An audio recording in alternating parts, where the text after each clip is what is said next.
Hello and welcome to the Triple Spill once again. Today we're going to unwrap Christmas. We've got Camilla here from Sweden, we've got me from DC, and we've got Philippa from the UK. And we're looking forward to talking to you about traditions, dislikes, likes, the matriarchal role, and also is this whole myth and pressure on us from the media just too much? Well, I will start by putting my stake in the ground as the Christmas Grinch that I don't like Christmas. I think there's a lot of reasons, and I know Camilla's going to throw snowballs at me in a minute. But I am not a Christmas person at all. It just drives me around the twist. And every year I try really hard to try and get into the spirit of it. But I'm just literally waiting for the 27th of December when it's all bloody over and we can go back to normal.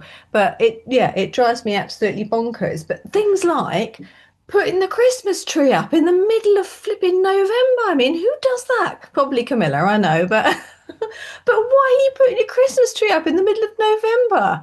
It Because just it makes me happy. It makes me so happy. well, And that is fine. it's Grinchy, but I also think it's something about the dark. It's obviously it's quite wet in this country, but I just think it just brightens things up. I love how it looks at home, having candles and just the baubles, and just it just creates such a cozy environment, and it just makes me so happy. No. So I the one thing I will say that is annoying me and has annoyed me this year is when it's sort of starting in September, mid-October, they start putting Christmas stuff up. And I just think we haven't even got Halloween out the way yet. Can we all calm down? And that's coming from, a Christmas nerd. But I do think it needs to be the right time. And yeah, I'm super excited. I'm in full Christmas mode. I did some Yeah. I did some research on the trees because I was thinking, is it just me? Because when I grew up, my dad would literally come home with the tree. We always had a real tree, and he'd come home the week of Christmas and put it up, in the week before, leading up, probably, and we'd be nagging him as children, and he'd put the Christmas tree up. If we got it up before Christmas Eve, that was a result. Most of the time, it was just like it was Christmas Eve, it finally went up. But so I just thought, was it just that I come from a family of Grinchies? So I had to look at it. I think I do. I've heard of you. Americans do Christmas big. They do everything big, don't they? And but I think, as I say, Thanksgiving is their biggest holiday. But they are very much more of a religious culture, and they don't say Happy Christmas as much as we do. They say Happy Holidays, and they do that to try not to offend anybody. So, and I was talking to a friend about this, and she said, and I said, what does Christmas generally mean to Americans? And for a lot of them, it does centre around family, food, and the church. Whereas I think in the UK we've lost the church element. So it's now become this big hype and party festival type thing. I wonder if one of the reasons that you've become such a Grinch is because you're just fed up with that side of it, and it's all just Totally. become. Yeah, I mean, I'm not religious. It's up to people if they want religion in their life. Everyone takes their own path. But what I don't like is the hypocrisy of people that are not religious and then all of a sudden rushing to the church on a Christmas Eve because it's a pretty thing for their Instagram, and it's just like what they do. I don't. That doesn't sit very well with me, but why should it bother me? It shouldn't bother me. I should just let people get on with it. If it brings them joy, then it brings them joy. But I don't particularly like it. I mean, one thing I've always laughed at, I don't know whether you've ever really noticed this, but have you ever heard people, go into a shop and it's Christmas and they say, "Are you ready?" I mean, I've just texted that to somebody. Like, Stop it now, Camilla. Are you ready? And it's like, what do you mean? It's like not a race. I'm not ready. No, I'm totally not ready. And that is the beginning of it, isn't it? And it just like, and again, you just feel, oh my God, what am I supposed to have done now? How many presents am I supposed to have bought? I mean, some people, my mother starts Christmas shopping in January for the following. She's Camilla. She is the Camilla in this. She absolutely loves it. My father's a bit like you, Philippa, and more like me.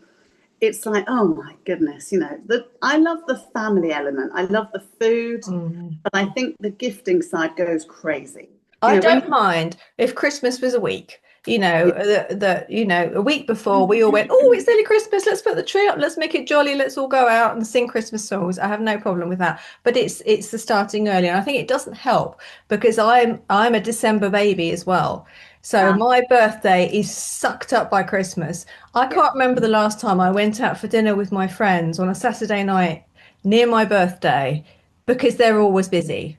They're always at Christmas dues, or I try and book something and, oh no, we've got Christmas parties in, or you have to have the festive 5-course meal that's going to cost you £99, this, that, and another. This is because you're bitter and twisted. Yeah. Because I'm a summer person. Safe place. This is a safe place. I have got my Christmas pugs on. Look, I've got little, are they pugs or reindeers? I don't even know, but I get it though. I mean, my brother's birthday is the day before Christmas Eve, which is obviously Christmas Eve is the day we celebrate Christmas. And I feel really sorry for anybody who's got their birthday so close, because how can you possibly celebrate your birthday when literally all around you is just Christmas vibes? And I got my birthday mid-November and I don't start Christmas till then. But I think if I was in December, I would feel the same. So I totally get it. And I also think it's the commercialism that's come with it. I completely agree with what you both said. For me, it's about family traditions. It's about spending time. I feel like the stress and hype around what you should be buying, the hauls on Instagram of like, here's all my dresses, which one should I wear? Just, especially in this time where a lot of people are struggling financially, it just adds pressure onto trying to not only achieve and do everything as a woman, as a family, as a whatever group you have. I don't like that aspect now. And I think Instagram and social media and TikTok have made that worse, more around the kind of showing up in the right attire and the right decorations and doing everything right. And who are you if you haven't been to a wreath making workshop and have a homemade wreath on? What's it like in the UK compared to Sweden, Camilla? I think Sweden, because it's so dark, Sweden's really good at making it cozy, and people decorate their windows and put lights, and there's fairy lights in the front of the house, and people decorate their windows. Whereas Britain, they sort of, you've got the net curtains and you pull your blinds down. In Sweden, I think people really decorate their windows, so when you walk around, it's really pretty. So I think that's the difference, and we're just sort of used to the dark. Well, at least you have the weather. We just often have a drizzly, mild, humid day. We're all waiting for snow. We're waiting for icy roads and icy pavements. And no, we get probably one of the warmest days we've had for 4 months. They're normally called mizzle, isn't it? Miserable. Yeah. One walks around in Christmas pajamas, because apparently you're supposed to have matching ones now, aren't you? And then Christmas jumpers, because everyone wears Christmas jumpers. Yeah. So if you don't, then you are definitely a misery. And that's the problem, isn't it? The part of it I really love is I love the twinkle, I love the sparkle, I love all the nice parts of it. But I think it just becomes, as you say, the pressure of making it all perfect and all wonderful. And that then comes down to the matriarchal side. Why is it that women seem to have to own Christmas in the family? Because it feels to me that that's exactly what happened. And then when you get to sort of our age, a lot of women I know feel the same as you, Philippa, the same as perhaps I do. Camilla's not quite with us yet, so she's got a bit of a way to come. But is it just the fact we've done it for so long, and we've tried to do everything as we're supposed to do and make it special, make it magical, that the best of us, which is, that's probably why I love Thanksgiving so much, because it's got everything but the difficult side of it. There's no it. Whereas there's quite a lot of work involved in the turkey and the food and yams and all the sweet potato pies or whatever it's supposed to be. I mean, there's a lot of food. I've never made it myself. I love it. I can see why you like it. You just ring the bell, Rachel. I just ring a bell and drink a cocktail. But I think that it's just also the lack of gifting. Whereas everywhere in Christmas, it's become so much about presents. Yeah. I have to say, on the back of that, so I'm going back to Sweden for Christmas, which is the first time in 14 years. And I'm so excited I may burst. I've got a countdown on my phone. But so I'm spending it with my best friend and her kids. And actually, just speaking about the gifts, obviously we've got the flights over and various other costs. We're not doing gifts this year. We're going to do like a Secret Santa. This was a game they did last year. They wrapped and had a basket full of presents and oven mitts and an egg timer. And they basically went around, and you have an egg timer or some dice or something. And if you get a 6 on the dice, then you get to pick a present, but you have to open them with oven gloves. Within 60 seconds. So actually it becomes less about the gift and more about the fun and experience. Yeah. Have you heard of Dirty Santa? I was going to say I've seen the film, but actually maybe it's not called Dirty Santa. Maybe I've just made that up. It sounds quite good though, doesn't it? No, I think Dirty Santa is where you do the Secret Santa, but it's even better. You take the present out, and before you've unwrapped it, someone else is allowed to steal it. But I think it's something to do with then they have to have it. So although they've already got a present, they can swap. They've already opened one. It only happens after the first ones that opened their present. From then on, they're allowed to swap the present they got out of the Secret Santa for the one that's unwrapped. So you never quite know whether you're actually giving up something really bad for something really, but it makes for quite a good game. I think that's Dirty Santa anyway. But I think going back to the matriarchy thing, I think, you think back to a generation ago, like our parents, my mum would do absolutely everything, in the 50s, 60s, 70s, into the 80s. It was still so traditional. Literally, as I said, all my dad had to do was bring that Christmas tree down, and we were lucky if it got up before Christmas Eve. That was his job. Nothing else. He would just then sit all the way through Christmas. He wouldn't wash up. He wouldn't do anything, and my mum would do, sorry, Dad, R.I.P., he's up there somewhere, but loved him to bits. But, it was a very traditional Christmas, and we were brought up, 2 girls in the house. So we were brought up that way. Have you heard of the sketch where I don't know if it's a sketch, it's just discussed that, and it's certainly happened in my house, where it's Christmas morning, particularly when the children were quite young, and everyone opens everything up, and the girls are so like, oh, it's wonderful. They look at their father, and he's as surprised as they are at what Exactly. But then he cleverly makes out that he's done it all. Oh, my husband, he's gone. He's aced this. He now, because my children are older, he basically says, can you buy your mum's stuff and wrap it? So he's really surprised when I open a gift from him on Christmas morning. That's taking it. Has it improved the gifts that you get though? Absolutely, I'm 100% on it, because otherwise it's just shocking. A friend of mine, I remember her telling me that her husband used to buy, before she got involved with choosing gifts, she used to let him buy the gifts, and he bought her a punching bag for the garage. No, she never asked for it, but sorry, best not ask her too much about her marriage. But the thing that used to happen here is my husband would come in maybe Christmas Eve afternoon. He'd probably gone into the local village and thought, oh my God, I've got to get a few presents. Got them, come back, and then not only had he was not prepared, but of course there was no wrap. He had not thought about wrapping paper or sellotape or anything like that. So then it's, well, where is it? So your job is not only to make everything magical for the children, but to also provide everything that's required for them to wrap it all up. And calm their stress down, because they're completely stressed out because they've left it to the last minute, and the stress is just projected onto you. So. Yeah. I think it's probably a generational thing. We've been brought up by women who have been the people who have done the cooking and done the stuff. And I think we're just following tradition in that sense, where we are running everything, and perhaps we've been home more with the children, and so we naturally take on that role. But it is exhausting. There is so much to do that, I always try and start as early as possible so I can enjoy it, because there's nothing worse than sitting the night before Christmas Eve, wrapping all the presents. You've got to take them down. You're up late, and then you're up early in the morning. I always make reindeer pancakes in the morning, and there's just so much to do. And I think if you don't, it's happening, people. I hope my children aren't listening to this, because they want a new mother. but I do think there's this control freak thing about some people, and especially with social media. You've got to have your table decoration, do this and that and the other. And love Stacey Solomon.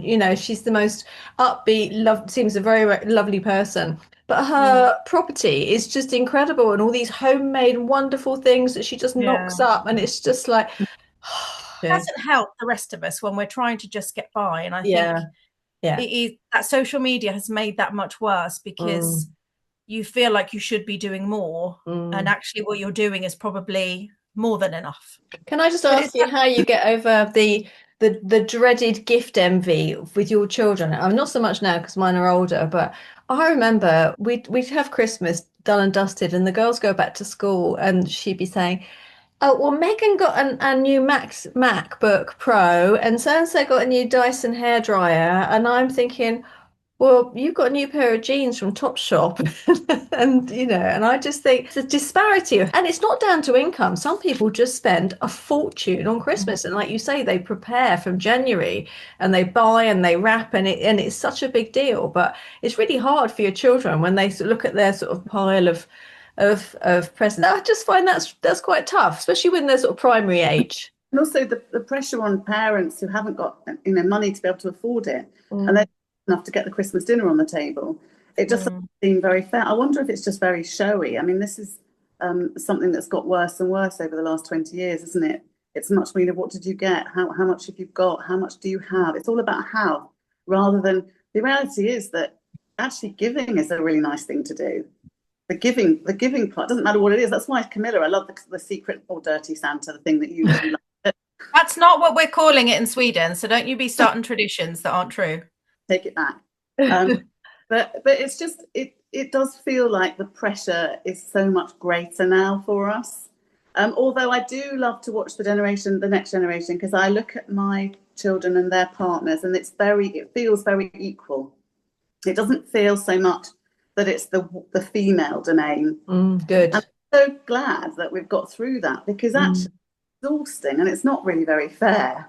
I think in Sweden it probably is more shared, because we have the parental leave that's 18 months, and normally the woman would take 12 months with the baby, and then the man would be home for 6 months, and it's very, very common. And so Swedish men, I think, are generally more domesticated. Obviously, there are exceptions to the rule, but I think compared to British men, there are a lot better at sort of running a home, food shopping and cleaning at home, and just sort of it just feels a lot more equal.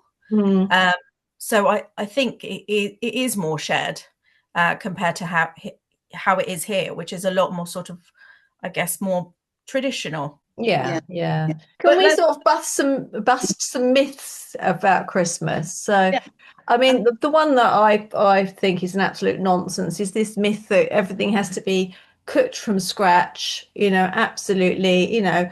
Who eats bread sauce? I mean, what is that all about? I love Never. bread. Do you? But I remember my mum just spending ages making all this bread sauce, and most of it would go in the bin. So I don't make it. I just buy a packet. I love it. It's actually a very southern thing. Anyone I know who lives in the north of England doesn't even know what it is. Oh, really? I didn't know. So that is definitely a must.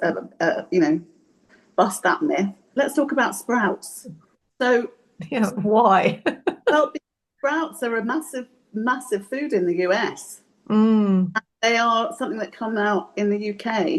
It must be something to do with seasonal, and back in the day when peasants were trying to scrabble their food together, the sprouts were it's bang on the season, isn't it, for them? Well, yeah, but they're differently cooked. The US do them brilliantly. They cook, they are beautifully done, and yet why do we mush them to a pulp when we're having them on Christmas dinner? Speak for yourself, love. What about present opening? That's a big thing in families. When you meet someone and you first start going, your a new partner or whatever, you talk about Christmas Day. What do your family do? Well, how do you do it? Oh, no, all the presents have to be done straight after breakfast. Oh no, we have to wait until after lunch. All these traditions matter to the family. Yeah, and they do to me. Even the Grinch. I do things a certain way, and when I got married and had my own family, Sorry, it has to be done our way because that's my way, because that's the way I've been sort of brought up. So, you know, so the presents, you have the children had their stockings in the morning, but then they had to wait until after lunch before they open their presents, and that's how I was brought up. So I think we still do it today, even though they moan at me. So. Yeah. Camilla, I think the anticipation, isn't it? Yeah. Otherwise, what you could do for the rest of the day? Everything's open Yeah. by 10. It's like, well, I suppose nowadays we just get drunk, but you know, that's about it. Camilla, what do they eat? What do you eat? What's a Swedish Christmas lunch? Is it the same? So we do Christmas Eve. Like I said, in my family, I started a new thing, which was reindeer pancakes in the morning. We just have a nice light breakfast, go for a walk with the dogs. And then we do a Swedish smorgasbord for lunch.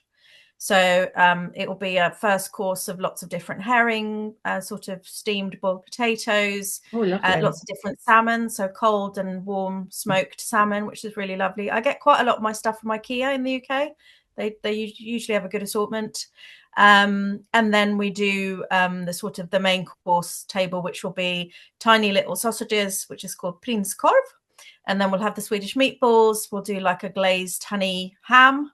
And then lots of different sort of little accompaniments with that. We watch, we don't have the Queen's speech, obviously, or the King's speech now, but we have Donald Duck. We have a collage of Donald Duck, which starts at 3:00 in the afternoon. Used to be, at least, I don't know if it still is, it used to be the most watched program in the year in Sweden by everyone. Like it is what Swedish families build their Christmas traditions around. It is the 3 p.m. Donald Duck, and it is a collage. This has been running since about 1971, 72. So it is so part of what we've grown up. And I got it on a DVD to start with, so that I could do it, you know, run it with my children. We sort of have the same thing. We sit down and watch it. So it's part of their traditions. And then, yeah, we then have presents after that. But it is the sort of traditional smorgasbord that people think of. So I think just to finish it on a really happy note, I just want to say that what I really love about Christmas is family and home. Because I live abroad, I really do miss home. And so when I'm back, there's something very special about being at home in my country with my children. And that's what I absolutely love. The presents I don't need. I like a treat, but I don't need that. But that's it for me. How about you, Camilla? So again, the family traditions, I think being Swedish and, you know, celebrating in the UK for the first time in 14 years, I'll be celebrating it in Sweden. And that feels really special. Just, you know, I don't care about the presents, but it's just being near family and actually having the things around me that I've grown up with that I'm really, really looking forward to. How about you, Philippa? Well, you two are just so wholesome, aren't you? I love my family. I love my family. But the best thing for me about Christmas is a Terry's chocolate orange. Not Terry's, it's mine. No, it's mine. It's mine. It's mine. Is he behind you, though? That sounds wrong. And can I add one extra thing to everybody listening, to thank them, but also to please like, subscribe and comment, because we really appreciate it. Yeah, it will make us so happy. Literally, we would all do a little dance if we get a new subscriber or a comment. We message each other, so it means a lot. So thank you very much. Thank you, and have a great Christmas wherever you're Merry listening. Merry Christmas, Bye. even from the Grinch. Bye. Bye. It's not plugged in, but I can put it here so I look official. Yeah. Oh no, the light's fallen off. You can make it up. You cannot make this up. Kind of wrapping it up a bit now. What, excuse the pun, what Ba-dum-pum.